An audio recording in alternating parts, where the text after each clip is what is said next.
allons aborder le thème des nombres relatifs. Les nombres relatifs, c'est donc un thème mathématique dont nous allons parler ensemble ce matin et j'espère que cette vidéo vous aidera à comprendre donc le cours. Si jamais vous souhaitez, j'ai également fait une fiche mémoire sur ce thème que vous pourrez retrouver donc sur le site internet www.coursparticulier05.fr ou sur le blog www.coursparticulier05.com. Vous pouvez également vous abonner donc à la newsletter ou au blog de façon à recevoir les nouvelles récentes. Les nombres relatifs. Donc, qu'est-ce que c'est qu'un nombre relatif? On va donc voir ce que c'est, comment on les compare et les opérations. Donc, l'addition, la soustraction, la multiplication. J'ai noté des exemples au tableau. J'essaierai de faire un exemple concret donc lorsqu'on abordera l'addition et la soustraction de façon à ce que ça vous parle davantage. Qu'est-ce que c'est qu'un nombre relatif? Comme tout le monde, je pense qu'on regarde tous la météo, aux informations, et en général, quand on est en été, on nous annonce des températures clémentes qui nous permettent donc de profiter, d'aller dehors, d'aller se baigner. Ces températures sont d'une manière générale supérieures à 0. Si elles sont supérieures à 0, c'est que ce sont des températures positives. Lorsqu'on vous dit qu'il fait 20 degrés, ou 25 degrés, ou 5 degrés, ce sont des températures positives. Une température positive se note donc plus, par exemple, 10 degrés. C'est la température qu'il faisait ce matin. C'est 10 degrés au-dessus de 0. À la météo, on va commencer, donc là on est bientôt fin septembre, on va commencer à rentrer donc dans l'automne et petit à petit on se rapprochera de l'hiver. Plus on s'approche de l'hiver, plus les températures deviennent donc négatives et deviennent froides. Ce sont des températures négatives, c'est-à-dire qu'elles sont en dessous de 0. Si on a le 0, les températures négatives sont en dessous de 0. C'est par exemple l'exemple noté au tableau, moins 35 degrés, une température négative qu'on rencontre par exemple chaque année au Canada. Qu'est-ce que c'est donc un nombre positif et un nombre relatif, un nombre négatif? Ce sont donc des nombres relatifs. Les relatifs englobent des nombres entiers ou décimaux, positifs et négatifs. Qu'est-ce qu'on va faire avec ces nombres positifs ou négatifs? On va essayer de les comparer et de faire des calculs, c'est-à-dire de faire des additions, des soustractions, des multiplications. Pour cela, il faut savoir comment on les compare avant de faire les calculs. D'une manière simple et générale, on les représente sur un axe dont la référence est le 0. Par rapport à 0, on va se référer donc par rapport à 0, les positifs, les nombres relatifs positifs sont à droite de 0, ce sont les nombres plus 1, plus 2, plus 3. J'ai écrit positif en rouge, pourquoi? Pour faire référence aux températures les plus chaudes. Le rouge est toujours mis en lien avec la chaleur, c'est pour vous repérer, pour savoir que c'est les positifs. À l'inverse, les négatifs, je les ai donc écrits en bleu, puisque d'une manière générale, quand on approche des températures négatives, on a froid et le bleu est toujours assimilé au froid.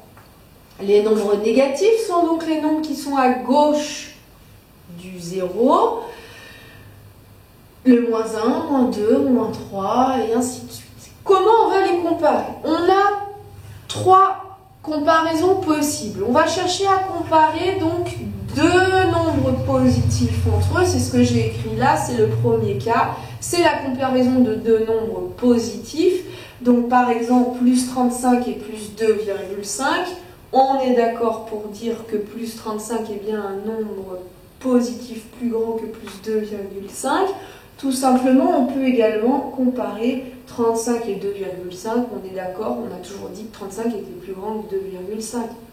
Qu'est-ce qu'on observe chez les nombres positifs? Plus on s'éloigne de 0, plus le nombre sera grand. Par exemple, plus 35 que j'ai écrit là est bien plus grand que plus 2,5 qui est écrit ici, qui se rapproche de 0. Deuxième possibilité, c'est la comparaison de deux négatifs entre eux. On va comparer deux nombres négatifs, donc on va se retrouver à gauche du 0. Pour comparer deux nombres négatifs, on va regarder quel est le nombre qui se rapproche du 0. Et c'est celui-ci qui sera le plus grand des deux nombres négatifs. L'exemple, moins 1 est plus grand que moins 3. Moins 1 est bien avant le 0, bien plus proche du 0 que le moins 3. Là, je vous ai mis un autre exemple. Moins 6,5 se rapproche plus de 0 que moins 9. Il est donc plus grand. Et enfin, lorsqu'on compare un négatif et un positif, aucune question à se poser, aucun problème, puisque de toute façon, le positif sera toujours plus grand que le négatif. Ça, donc, c'est pour la définition sur les nombres relatifs et comment on les compare. Une fois qu'on sait les comparer et qu'on sait ce qu'on sait, et qu'on sait ce que c'est et à quoi ça sert, on va faire les additions, soustractions, multiplications. L'addition, donc, de deux nombres relatifs positifs. Par exemple, l'exemple là, donc plus 5 plus 6 donne plus 11. Là, au tableau, j'ai écrit 5 plus 6 égale plus 11. On n'égale encore que 5, c'est bien égal à plus 5. Donc, c'est tout simplement une addition comme on les a toujours faites. Quand on vous demande d'additionner deux nombres relatifs, essayez de ne pas vous focaliser sur le mot relatif, focalisez-vous sur l'opération à effectuer. L'addition de deux nombres relatifs, c'est une addition. 5 égale à plus 5, donc là c'est comme si on pouvait mettre plus 5. Plus 5 plus 6, c'est donc une addition de deux nombres positifs et donnera un résultat positif. Lorsqu'on cherche à additionner deux nombres négatifs, donc l'exemple là c'est moins 3 et moins 7, on vous demande quoi comme opération? On vous dit additionner deux nombres négatifs. C'est donc une addition. Qu'est-ce qu'on va faire? On va les additionner. Quand on additionne deux nombres négatifs de ce côté-là, c'est marche de la même façon que de ce côté-là. On va additionner les valeurs. 3 et 7 font 10. 2 négatifs donnent un résultat négatif. On aura donc moins 10. Moins 3 plus moins 7 donne moins 10. La complication, c'est là. C'est quand on vous demande d'additionner un nombre positif avec un nombre négatif. Effectivement, ça peut poser des complications. Par exemple, ce que j'ai noté au tableau, moins 10 plus 5. On n'a jamais appris à faire des opérations soustraction dans ce sens-là. On n'a jamais dit 5 moins 10. On ne sait pas faire. On n'a jamais dit ça. En général, quand on fait une soustraction, on écrit toujours le plus grand et on enlève le plus petit.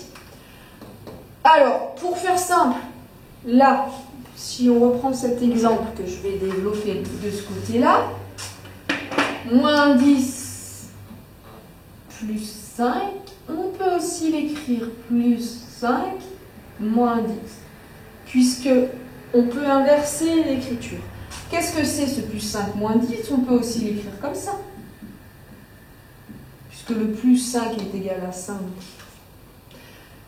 À quoi ça ressemble? Tout simplement à une soustraction. On vous demande d'enlever 5 à moins 10. Donc, on a moins 10.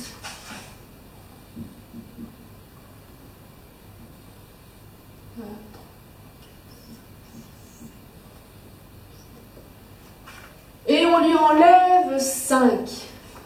Enlever, on va aller là, 9, 8, 7, 6.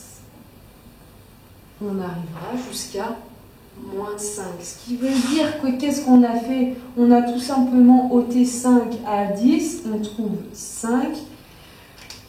Le chiffre 10 est plus... Le 10 est donc plus grand, on met le négatif. Tout simplement.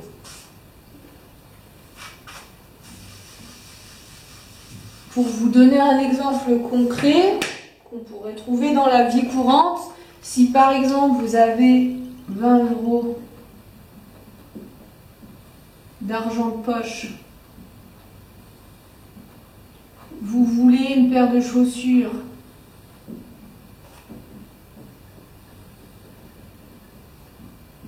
à 35 €. Avez-vous assez d'argent?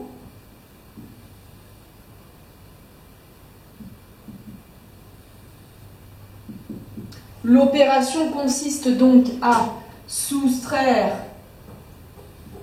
35 à 20. Et là, on se rend compte qu'on va avoir un solde négatif. Il va nous manquer 15 €.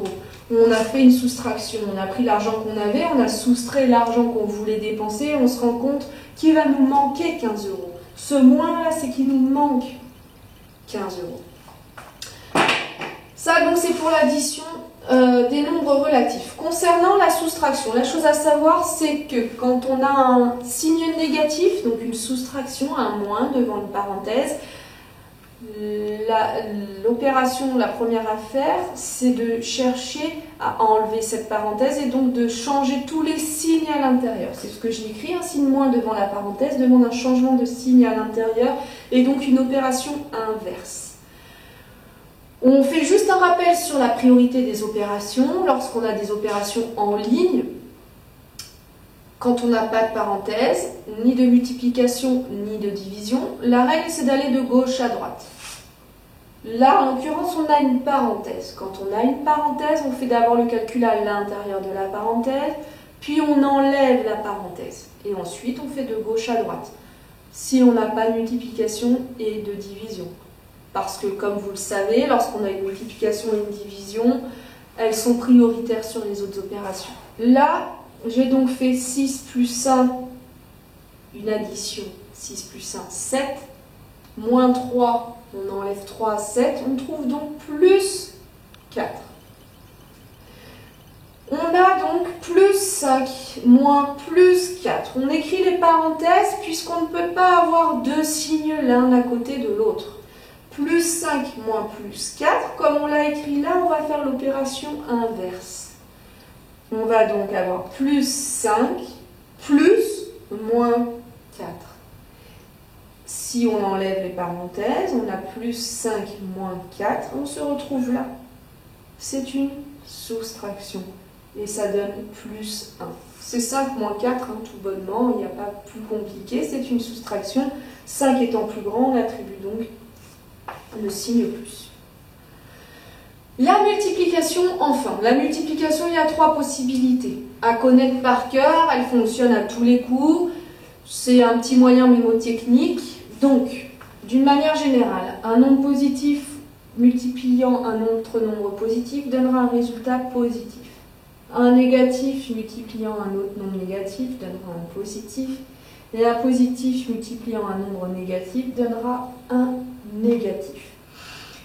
Donc, d'une manière générale, plus fois plus, plus, moins fois moins, plus fois moins, moins. Ça, c'est à apprendre par cœur, ça fonctionne à tous les coups. Peu importe si vous avez des nombres plus grands, plus petits, vous n'avez pas besoin de comparer les nombres. Il faut juste appliquer ces systèmes d'opération. Voilà, donc aujourd'hui, nous avons abordé les nombres relatifs, donc nombres positifs et négatifs, la comparaison de ces nombres et les opérations, donc l'addition, la soustraction, la multiplication.